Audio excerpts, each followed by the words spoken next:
نحن الآن في آلة الزمن لنبدأ مغامرتنا إلى أرض الفراعنة.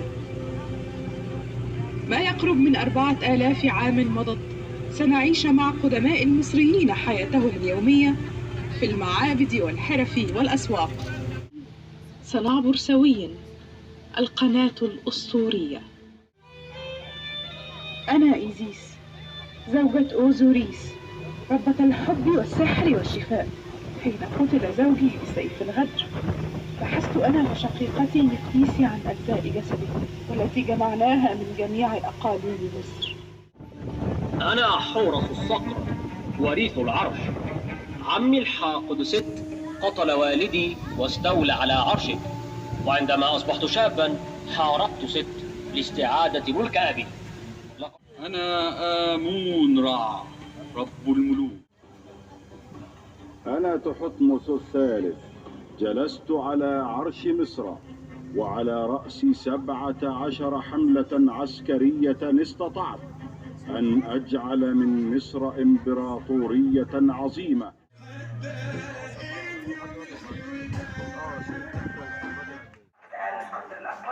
المتحف بيتكلم عن الفترة الهلينستية، وهي الفترة اللي كانت في آخر عصر الأسرات المصرية القديمة.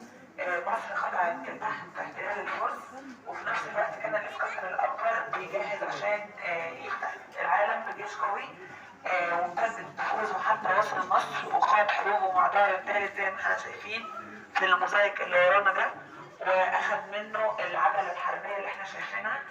العجلات الحربية عموما دخلت مصر في عهد الهكسوس أول مرة لقيناها، لكن دي كانت بترجع للملك دار الثالث ملك الفرس اللي في الصورة قدامنا، وأضاف ليها الإسكندر الأكبر السيوف دي عشان تحصد عدد أكبر من الأعداء، وكانت الجيش دي أو الوقايات دي عشان تحمي القائد العربة من أي إصابات.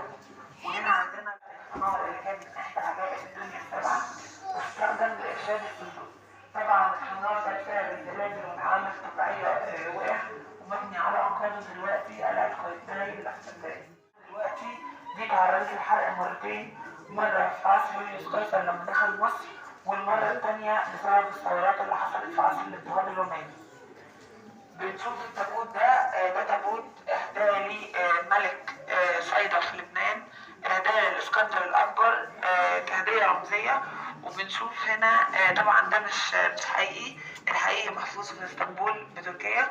وبنشوف هنا المشاهد اللي بتصور انتصار الاسكندر الاكبر على الفرس زي ما شفناها بره بالظبط. هنا بنشوف الاسكندر في اخر مشاهد حياته وهو بيقسم الامبراطوريه بتاعته على القاده بتوعه، لان ما كانش عنده وريث ومش عارفين سبب الوفاه، هل كان الملاريا ام حد يعني تعرض للسم بسبب حد. بعد وفاه الاسكندر الاكبر كانت الامبراطوريه بتاعته بين اوكتافيوس وانطونيوس. اوكتافيوس اتجوز كليوباترا وحبها جدا واهدالها بعض الاراضي اللي كان بيحصل عليها او بيفتحها من اثار غضب اوكتافيوس، فقامت بينهم معركة أكثر من بحرية اللي انتحر فيها طبعا أنطونيوس، ومن بعده كليوباترا خوفت من إنها تتخذ فيها. وهنا مشهد بيوضح منظر تخيلي يعني لانتحارها. انتحرت برضه بقدرة رمز الملكية المصرية. بعد كده هننتقل للمتحف بتاع التراث. يا حبيبي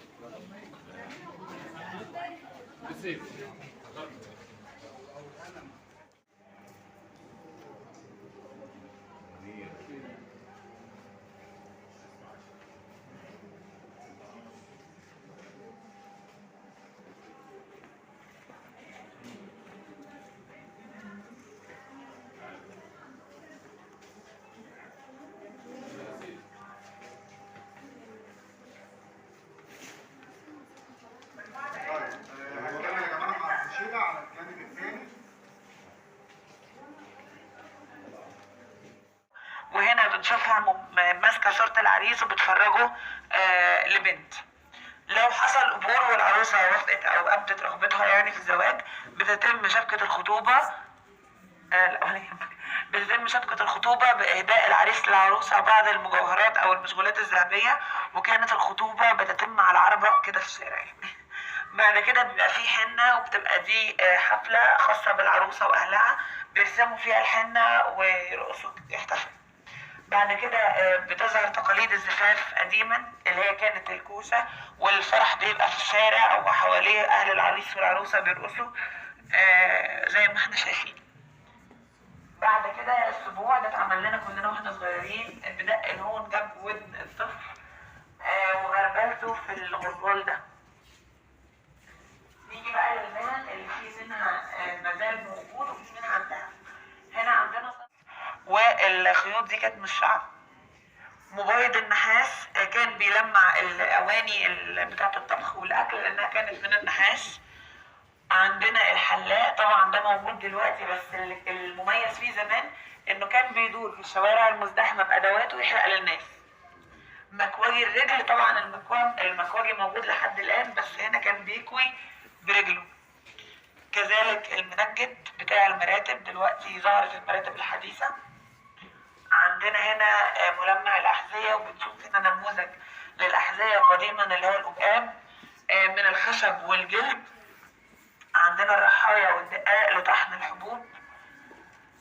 وبعد كده بنشوف عندنا الكتاب حاجة شبه البريسكول دلوقتي بيروحها الأولاد قبل سن المدرسة لتعلم حفظ القرآن الكريم والحساب والعربي. عندنا الدراويش دول ناس بيمشوا يغنوا اغاني في الشارع ممسكين المباخر علشان يجمعوا فلوس، يعني كنوع من انواع الشحاته. القرادافي دي كانت مهنه موجوده زمان، كان الراجل ده بيدرب القرود علشان يرقصوا على الاغاني اللي بيغنيها فيكسب فلوس. ودي اشكال اللمبات اللي كانت موجوده زمان، مصباح الزيت والباجور ده ما يعادل البوتاجاز عندنا دلوقتي. الزار كانت حاجة موجودة زمان وما زالت للأسف موجودة دلوقتي. كان في اعتقادهم لو حد عنده مس شيطاني أو حاجة زي كده بيرقصوا ويغنوا أغاني ويذبحوا فراخ على راسه، ففي اعتقادهم إن هو كده هيشفى يعني من الموضوع ده. بعد كده عندنا الترتيب بتاع القرية أو المراكز زي ما احنا بنشوفها. العمدة، شيخ البلد، الغفير اللي هو الفلاح اللي هو الشعب يعني. بعد كده هنتوجه لمتحف يومي.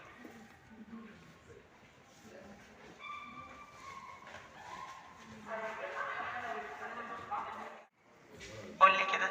ورق البرد. طب اللي ورا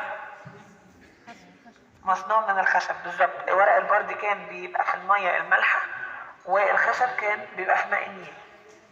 بنشوف هنا تمثال. هنا عندنا معركة قادش نموذج ليها بين رمسيس الثاني وملك الحيثيين. اللي انتصر فيها رمسيس الثاني على ملك الحيثيين اللي كان عايز يدخل مصر، وقام معاه أول معاهدة سلام في التاريخ. هنا في المتحف المصري، ودي صور الألعاب الأصلية.